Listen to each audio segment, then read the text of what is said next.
India का medical system जल्द ही collapse होने वाला है। 9 मार्च 2016 को इंडिया की पार्लियामेंट्री कमेटी ने यह ओपनली एक्सेप्ट किया। जी न्यूज में पब्लिश्ड एक रीसेंट स्टडी के हिसाब से इंडिया में बस गेस करो कितने परसेंटेज सर्जरीज फेक की जाती होगी। वेल, अ फ्रीकिंग 44% सर्जरीज फेक की जा रही है। मतलब almost half of the surgeries completely unwanted होती है, सिर्फ पैसे कमाने के मकसद से की जा रही है। इसी रिपोर्ट ने इन सर्जरीज को बाइफरकेट करके भी बताया था कि कौन सी सर्जरियां हैं। इंडिया में होने वाले 55% heart surgeries, 48% uterus surgeries, 47% cancer surgeries, 48% knee replacement surgeries, 45% C section surgeries completely unnecessarily हो रहे हैं, सिर्फ पैसे ऐंठने के मकसद से।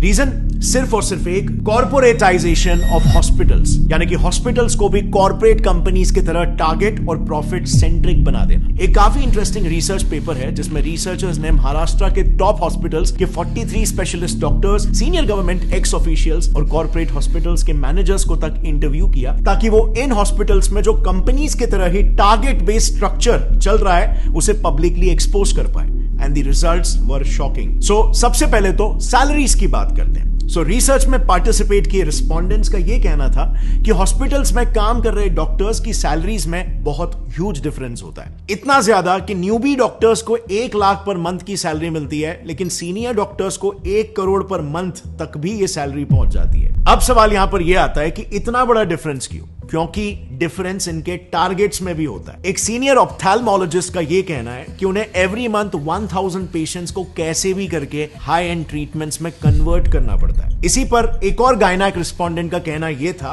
कि मंथ एंड में टारगेट्स का प्रेशर काफी बढ़ जाता है, जिसके लिए उन्हें कैसे भी करके आउट पेशेंट्स यानी कि ओपीडी पेशेंट्स को भी बिना मतलब के हॉस्पिटलाइज करना ही पड़ता है, और नतीजा ज्यादा से ज्यादा सर्जरीज रेकमेंड करके टारगेट्स मीट किए जाते हैं, क्योंकि टारगेट ही यहां पर 1000 पेशेंट है।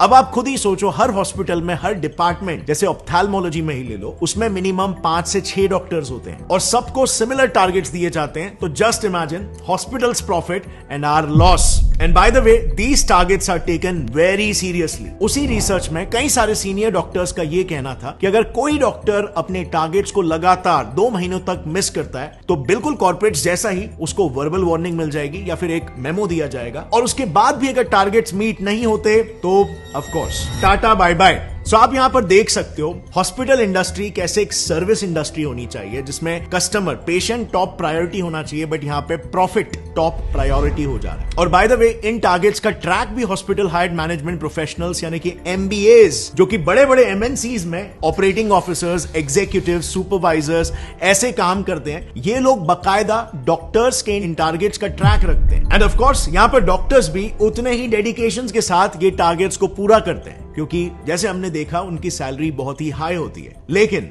उनका ये high paying job mostly contractual basis पर होता है। एंड सो उस कॉन्ट्रैक्ट को रिन्यू कराने के लिए और उनका न्यू पे स्केल डिसाइड करने के लिए उनके पिछले साल के टारगेट्स को देखा जाता है, जो अनफॉर्चुनेटली इन डॉक्टर्स को फोर्स कर देता है इलीगल स्कैम्स तक करने के लिए। नाउ मेडिकल फील्ड के इलीगल प्रैक्टिसेस को थरली समझने के लिए हमने ये सारा इंफॉर्मेशन 2 काफी प्रोमिनेंट डॉक्टर से लिया है।